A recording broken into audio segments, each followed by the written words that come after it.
먼저 6절 말씀에 보면 갈라디아 교회 성도들에게 그리스도의 은혜로 그들을 부르신 이를 이같이 속히 떠나 다른 복음을 따르는 것을 이상히 여긴다, 이런 말씀을 했습니다. 그리스도의 은혜는 예수님이 십자가에서 우리 죄를 대속하신 그 은혜를 말씀하시는 것입니다. 4절에 말씀을 했습니다. 우리 죄를 대속하시기 위하여 자기 몸을 주셨다라고 했습니다. 이 그리스도의 은혜로 너희를 부르신 이는 하나님이시라, 이 말씀을 했습니다. 하나님은 독생자 예수 그리스도를 이 세상에 사람으로 보내셔서 대속제물을 삼으시고, 그리고 우리를 죄와 사망에서 건지시고 또 약한 세상에서도 건지셔서 하나님 백성으로 불러주셨다, 이런 말씀 성경에 분명히 말씀을 합니다. 그러니 얼마나 크고 놀라운 은혜를 받고 축복을 받은 것입니까? 그런데 문제가 생겼습니다. 문제는 그들이 이렇게 은혜를 베푸신 하나님을 떠났다라고 말씀합니다. 이것이 문제입니다. 떠났다라는 말은 변절했다, 버렸다라는 뜻입니다. 하나님 은혜와 그 은혜뿐만 아니라 하나님까지도 하나님에 대해서 변절하고 하나님을 버리는 이런 일이 갈라디아 교회 안에 성도들에게 일어났다라고 말씀을 합니다. 그런데 그들이 떠날 때 이같이 속히 떠났다라고 말씀합니다. 이같이 속히 떠났다라는 말씀은 복음을 받고 얼마 지나지 않아서 너무나도 빠르게 복음을 떠났다라는 뜻입니다. 남갈라디아설에 따르면 바울 사도가 49년에서 52년 사이에 이 갈라디아서를 썼다, 이렇게 알려져 있습니다. 가장 빠른 시기는 49년인데 바울 사도가 47년에서 49년 초까지 1차 전도 여행을 통해서 갈라디아 지역에 복음을 전했습니다. 그리고 안디옥에 들어왔는데 보니까 할례파들이 와서 할례를 받아야 구원을 받지 예수만 믿어서 구원받는 게 아니라 이런 주장들을 했습니다. 그래서 큰 싸움이 벌어졌고 안디옥 교회가 이 문제가 당장 우리 교회 문제뿐만 아니라 앞으로 이방인들에게 복음을 전할 때 큰 문제가 될 수 있다라는 심각한 인식을 가지고 바울과 바나바 그리고 안디옥 교회 대표들을 예루살렘 교회에 보내서 총회를 열어서 이 문제에 대해서 명확한 처리를 하고 지침을 알려달라, 이렇게 했습니다. 그래서 예루살렘 총회가 49년에 열렸고 동일한 49년에 예루살렘 총회를 마치고 안디옥으로 다시 바울이 돌아와서 그 49년에 이 갈라디아 교회들에게 편지를 썼다. 이것이 가장 이른 갈라디아 저작서입니다.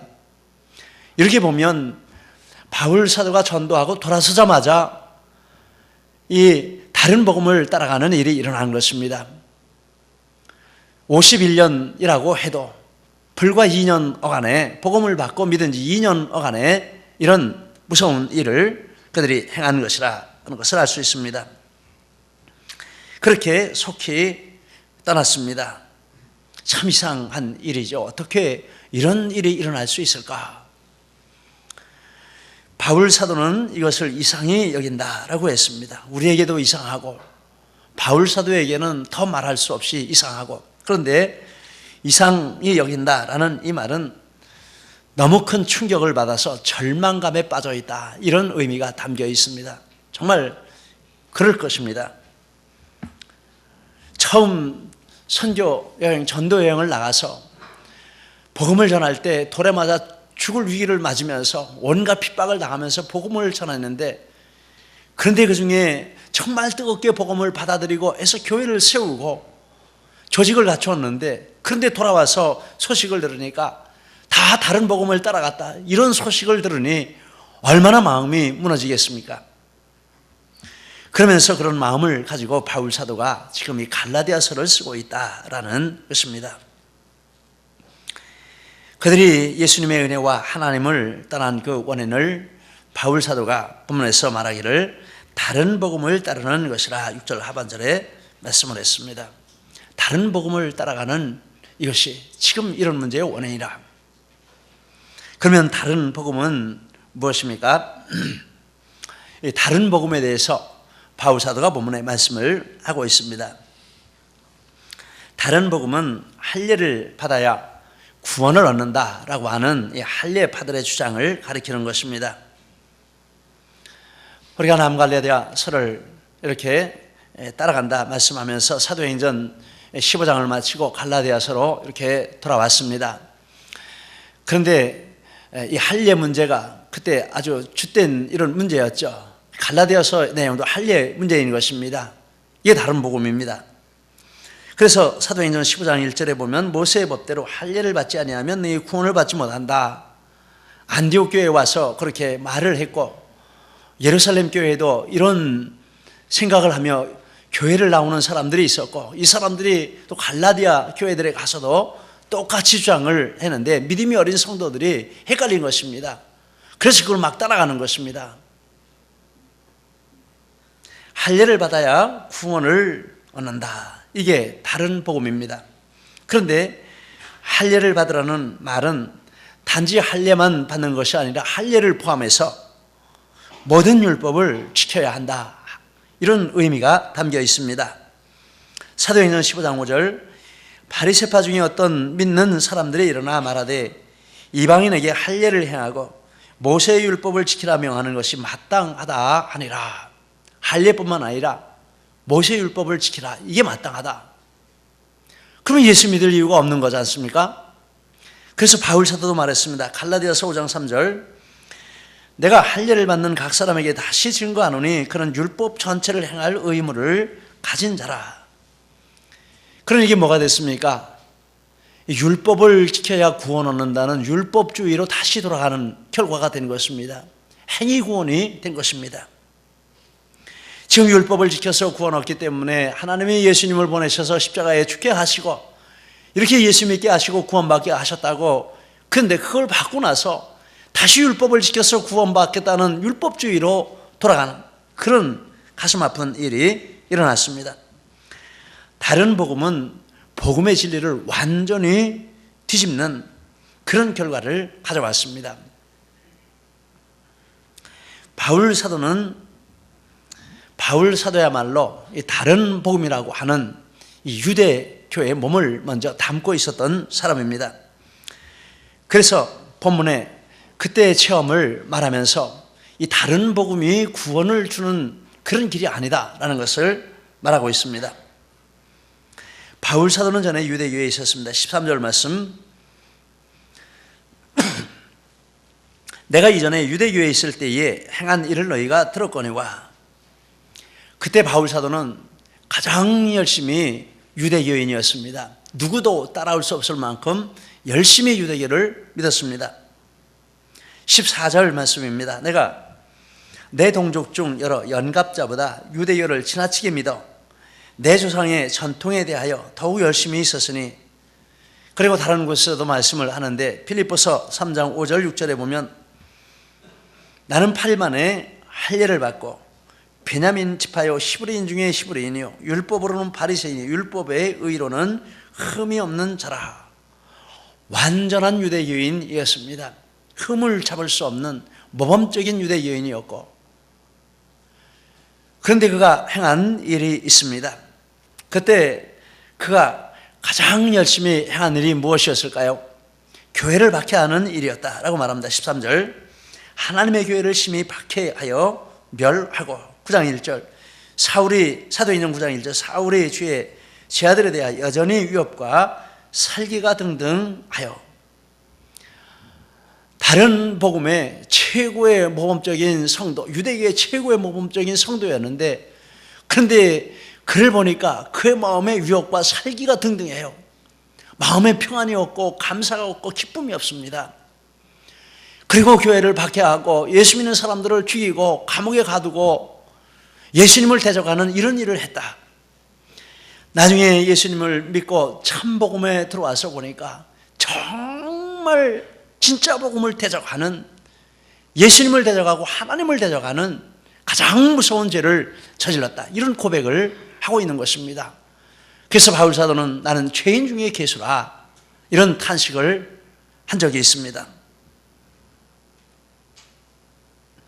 다른 복음은 유대교의 이 율법주의는 바울 사도를 그의 영혼도 죄와 사망에서 구원해 주지 못했을 뿐만 아니라 그의 삶에도 그를 죄를 짓는 길에서 돌이키지 못하고 죄를 죄인 줄 깨닫지 못하게 하는 그런 결과를 가져왔습니다. 이것이 바울이 체험한 다른 복음의 내용이고 그리고 그 율법주의의 결과였습니다. 그래서 바울 사도는 단호하게 다른 복음은 없다라고 말씀을 하는 것입니다. 7절 말씀, 다른 복음은 없나니. 예전에 바울 사도가 그것이 복음인 줄 알았습니다. 이것이 생명의 길이라 이렇게 철저하게 믿었습니다. 그런데 참된 복음 예수님을 만나고 보니까 이것은 복음이 아니었습니다. 다른 복음은 없나니 말씀을 메시 성경에 이렇게 말했습니다. 이것은 완전히 다른 것이다. 이것은 근원이 다른 메시지다. 이것은 하나님께 대하여 거짓말하는 것이다.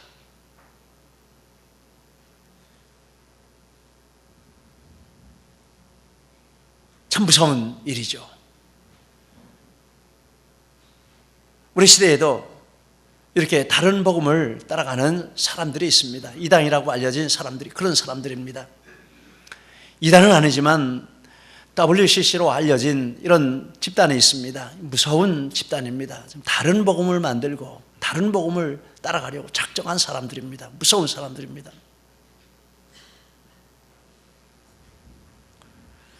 다른 복음을 주장하는 자들의 목적이 있는데 복음을 변질시키는 것이라 말했습니다. 7절, 다른 복음은 없나니 다만 어떤 사람들이 너희를 결연하여 그리스도의 복음을 변하게 하려 함이라.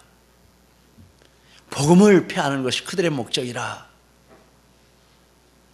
그리고 자기들의 사욕을 취하는 것입니다. 디도서 1장 10절 11절, 복종치 아니하고 헛된 말을 하며 속이는 자가 많은 중 특별히 할례당 가운데 심하니 저희의 입을 막을 것이라. 이런 자들이 더러운 일을 취하려고 마땅치 아니한 것을 가르쳐 집들을 온통 엎드러뜨리는 데다. 할례당이 하는 행위가 거짓말을 하고 헛된 말을 하고, 그런데 그 목적이 더러운 일을 취하려고 하는 것이라. 이렇게 해서 자기들을 추종하는 자들을 만들어서 꼼짝 못하게 만들고 그들을 통해서 유익을 취하는 이런 목적으로 이런 주장을 하고 다닌다라고 말을 했습니다. 그러면서 바울 사도는 다른 복음을 전하는 자들을 저주합니다. 8절에서 9절, 우리나 혹은 하늘로부터 온 천사라도 우리가 너희에게 전한 복음 외에 다른 복음을 전하면 저주를 받을지어다. 우리가 전에 말하였거니와 내가 지금 다시 말하노니 만일 누구든지 너희가 받은 것 외에 다른 복음을 전하면 저주를 받을지어다. 무섭고 두려운 내용이지만 어떻게 바울 사도의 입에서 이렇게 저주를 받으라는 말이 나올까, 그런 생각이 들 수 있는 무서운 말이지만, 그런데 바울 사도는 복음 문제에 있어서만큼은 이렇게 단호했습니다. 절대로 타협이 없었습니다. 왜냐하면 타협하면 멸망하는 것입니다. 육신만 죽는 것이 아니라 영혼도 죽는 것입니다. 교회도 무너지는 것입니다. 타협을 안 했습니다. 그러면서 이렇게 분명하게 선을 긋고 있는 것입니다. 그리고 바울 사도는 참된 복음에 대해서 또한 말씀을 하고 있습니다. 바울 사도가 전한 복음은 사람의 뜻을 따라 되는 것이 아니다. 11절에 말했습니다. 형제들아, 내가 너희에게 알게 하노니 내가 전한 복음은 사람의 뜻을 따라 된 것이 아니니라. 복음의 기원이 사람에게 있지 않다라는 것입니다. 또 사람에게서 받은 것도 사람에게 배운 것도 아니라 말했습니다. 12절, 이는 내가 사람에게서 받은 것도 아니요 배운 것도 아니요. 그리고 15절에서 17절, 내가 하고 혈육과 의논하지 아니하고 17절, 또 나보다 먼저 사도된 자들을 만나려고 예루살렘으로 가지 아니하고, 이 말씀은 복음의 내용도 사람에게서 나오는 것이 아니라라는 뜻입니다. 복음의 기원도 사람이 아니고 복음의 내용도 사람의 머리에서 나온 사상이나 어떤 경험의 결과가 아니라 하는 것입니다. 바울은 사람에게 이 복음을 배운 적이 없습니다. 그리고 사람에게 찾아가서 먼저 의논해서 자기 신앙을 세우는 것도 아닙니다. 그럼 어디서 왔습니까? 바울 사도가 전하는 그 복음은 오직 예수 그리스도의 계시로 말미암은 것이라. 12절, 오직 예수 그리스도의 계시로 말미암은 것이라. 복음의 기원이 하나님이시라 라는 뜻입니다. 그리고 하나님께서 모태로부터 그를 택하시고 부르셨다. 15절에 말했습니다. 내 어머니의 태로부터 나를 택정하시고 그 은혜로 나를 부르시니라. 에베소 1장 4절 5절, 창세전에 그리스도 예수 안에서 우리를 택하사 그 기쁘신 뜻대로 우리를 예정하사 예수 그리스도로 말미암아 자기 아들들이 되게 하셨으니, 하나님을 믿는 그 원인이 사람에게 있지 않다라는 것입니다. 애초에 생기기 전에서부터 하나님을 믿게 되는 원인은 사람에게 있는 것이 아니고 혈통에게 있는 것이 아니고 육종에게 있는 것이 아니고 그 주권은 전적으로 하나님의 손에 있다라는 것입니다. 여러분, 우리가 예수님 믿는 것이 바로 그래서 예수님을 믿게 된 줄 믿습니다. 부모가 믿어서 예수님 믿는 것도 아니고, 물론 그런 방편이 하나님이 행하신 그런 좋은 방편 중에 하나지만, 그러나 엄밀하게 따지면 우리가 예수 믿는 것은 하나님이 나를 택하셨기 때문에 예수님을 믿는 것이 다른 이유가 없다라는 것입니다. 그의 아들을 이방에 전하기 위해 그를 자기 속에 나타내시기를 기뻐하셨다. 16절, 그의 아들을 이방에 전하기 위하여 그를 내 속에 나타내시기를 기뻐하셨을 때, 이것은 하나님께서 바울 사도를 이방인의 사도로 세우신 그 사건을 말하는 것입니다.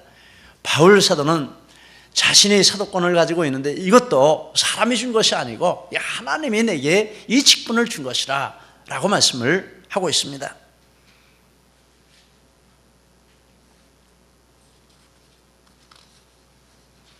참된 복음의 특징을 이렇게 말씀을 하고 있습니다. 왜 이런 말씀을 합니까?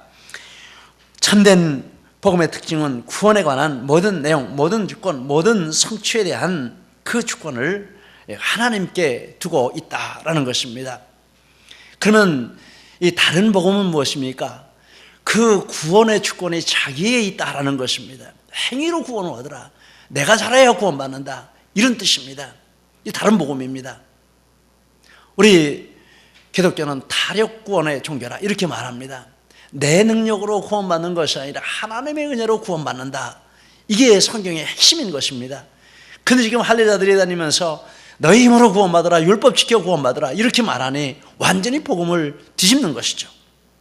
바울 사도는 지금 이렇게 내가 예수 믿게 된 것 하나님의 은혜요, 내가 사도의 직분을 받은 것 하나님의 은혜요, 모든 구원의 내용도 하나님의 은혜요, 구원의 방법도 하나님의 은혜요, 모든 것이 하나님께로부터 와서 지금 내가 믿게 되었지, 이 구원은 내게서 난 것이 단 1%도 없고 아무것도 없다, 하나님의 은혜다. 그런데 정말 우리 마음 가운데 만족을 주고 감격을 주고 또 기쁨을 주고 목숨을 바쳐서 하나님 사랑합니다, 하나님 섬기겠습니다, 나를 받아주시옵소서 참된 헌신을 하게 만드는 그 능력이 어디에 있습니까? 그 능력은 바로 이 참된 복음에 있는 줄 믿습니다. 전적인 하나님의 주권과 은혜로 하나님 나를 부르셨다라는 이 확신과 이 감격이 그러하고 하나님을 이렇게 사랑하게 만들고 목숨을 바쳐 충성하게 만드는 원인이 되었다라는 것입니다.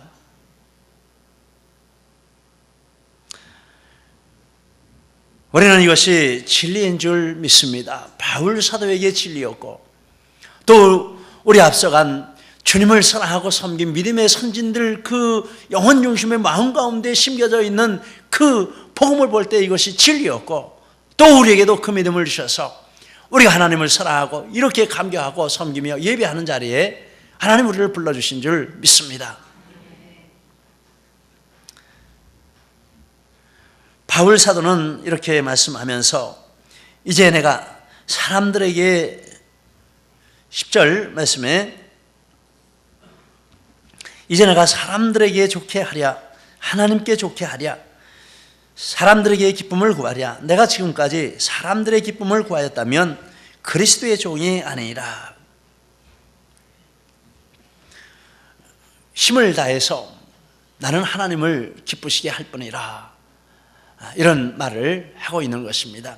이 모든 이 구원에 관한 모든 것이 하나님께 왔기 때문에 내가 할 일은, 구원받은 내가 할 일은 힘을 다해 하나님을 기쁘시게 하는, 그것이 내가 할 일이지, 사람을 기쁘게 하려고 사람에게 구미에 맞추려고 하고 그에게서 뭔가 좋은 것을 얻어내려고 좋은 말을 해주고, 이것이 내가 할 일이 아니라 라는 말을 하는 것입니다.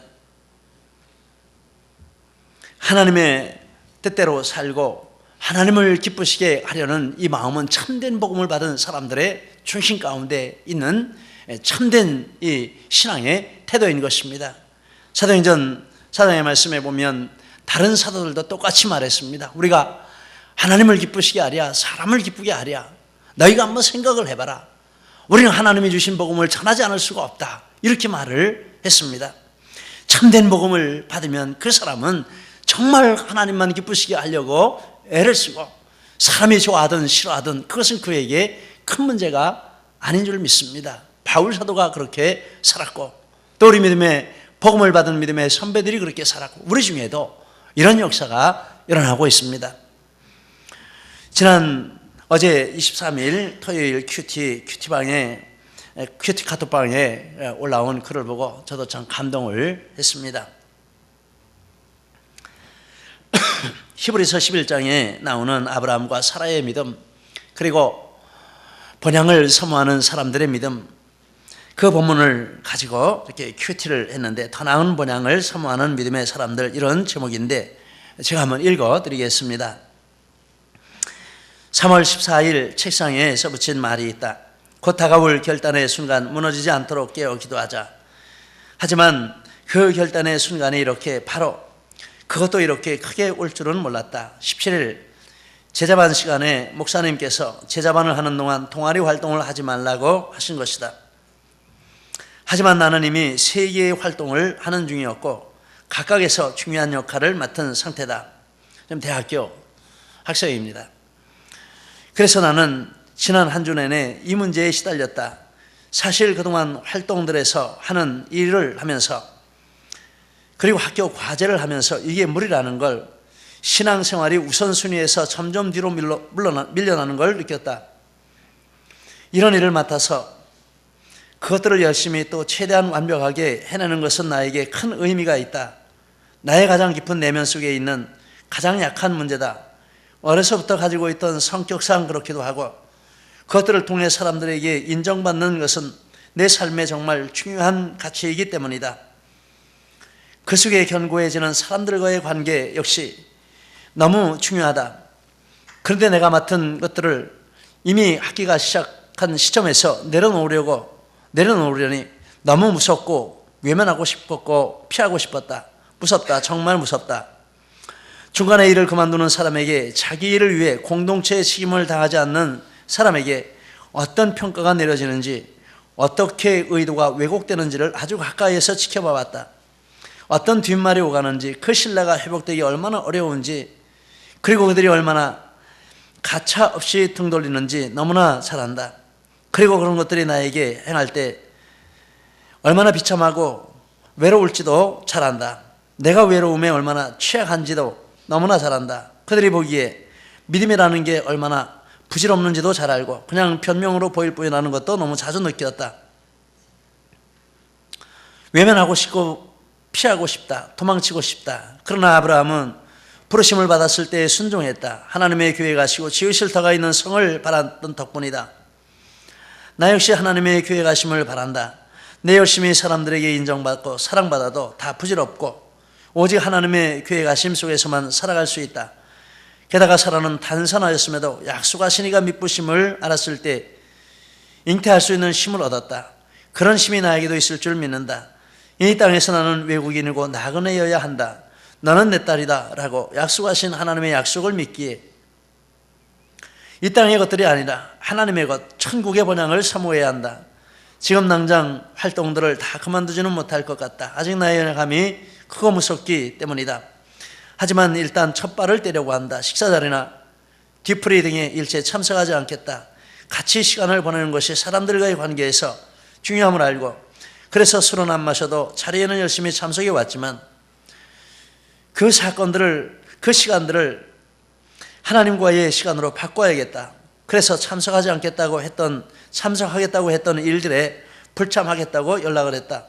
이렇게 하다 보면 많은 연약한 믿음의 선진들에게 그러하셨듯이 나에게도 확신을 주시는 순간이 올 것이라 믿는다. 내게 더 큰 결단을 할 수 있는 힘을 주실 거라 믿는다. 하나님이 나의 하나님이라 일컬음 받으심을 부끄러워하지 아니하시고 나를 위해 한 성을 예비해 주실 거라 믿는다. 할렐루야. 할렐루야. 이게 10절에 바울 사도의 그 말씀과 같은 내용인 줄 믿습니다. 지금 이 시점에 내 삶의 현장에서 그 말씀을 붙들고 이렇게 실천하고 있다라고 우리는 생각하게 됩니다. 얼마나 대단한 큐티입니까? 얼마나 대단한 고백입니까? 저 같으면 제자만 다음에 할래요. 이럴 수 있지 않습니까? 그런데 이것은 내가 취사 선택할 것이 아니라 하나님이 나를 부르신 것이라 절대적인 것으로 놓고 이것을 위해서 나는 세상의 것을 끊겠다, 이런 결심을 하고 나가는 모습을 볼 수 있습니다. 이 참복음이 들어오면 이런 변화가 그 속에 일어난다라는 것입니다. 바울 사도 난 하나님 기쁘시게 할 것이다, 사람 기쁘게 하지 않겠다. 할렐루야. 다른 복음은 없습니다. 이 참된 복음밖에는 다른 복음은 없습니다. 그리고 이것이 진짜 복음이고 우리 속에 들어와서 우리의 영혼을 살리고 우리의 삶을 바꾸고 그리고 우리를 통해서 다른 사람까지도 살리게 하는 이 능력, 이것이 복음 가운데 들어있는 줄 믿습니다. 이 은혜를 주신 우리 하나님을 찬양하고 함께 이 길을 걸어가는 여러분, 하나님이 축복하신 분들인 줄 믿습니다. 축복합니다. 기도하시겠습니다. 우리 말씀 붙들고 함께 기도하시겠습니다. 특별히 내게 주신 말씀이 있으시면 그 말씀 붙들고 기도하시기를 바랍니다. 할렐루야. 하나님 아버지 감사드리며 우리 하나님 앞에 영광을 올립니다. 하나님, 다른 복음은 없는 줄 믿습니다. 좌고 우면하지 않게 하시고 이 복음의 진리를 견고하게 붙들고 이것이 내가 살 장소이고 또 이 복음이 있는 자리가 내가 헌신할 자리이고 또 이곳이 내가 죽을 자리라는 이 분명한 확신을 가지고 여기서 하나님을 기쁘시게 해드리는 것이 내가 살아가는 목적이요 이유라 하는 것을 분명하게 알고 우리 모두 이렇게 참복음 가운데 견고하게 서는 주의 백성들 다 되도록 우리 하나님 아버지 함께하여 주시고 붙들어 주시고 역사하시고 축복하여 주시옵소서. 하나님 감사합니다. 이 믿음 주시고 오늘도 주 앞에 있게 하셔서 앞으로도 변함없이 주 앞에 하게 하실 줄 믿사옵고 감사드리며 주 예수님 이름으로 기도드립니다. 아멘.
할렐루야. 축하합니다. 앞으로 나오시고요. 네. 우리 찬양팀 이름이 뭐냐 그랬더니 이상한 이름이에요. 다바지래요. 무슨 뜻이야 그랬더니 다윗이 바지가 벗겨지는 줄도 모르고 춤을 췄다. 그 이름을 지었대는데 주부에는 너무 좀 이상해가지고 올리지를 못했습니다. 네, 참 의미는 좋은데. 자, 기도하시겠습니다. 하나님 감사드립니다. 우리 자녀들 이렇게 주님 안에서 기뻐하며 또 뛰놀며 아름답게 자라는 모습이 얼마나 감사한지 모르겠습니다. 하나님 주신 놀라운 축복인 줄 믿습니다. 이 시간 저희들에게 베푸시는 이 참된 복음의 은혜, 예수 그리스도의 은혜로 저희를 부르신 이 축복,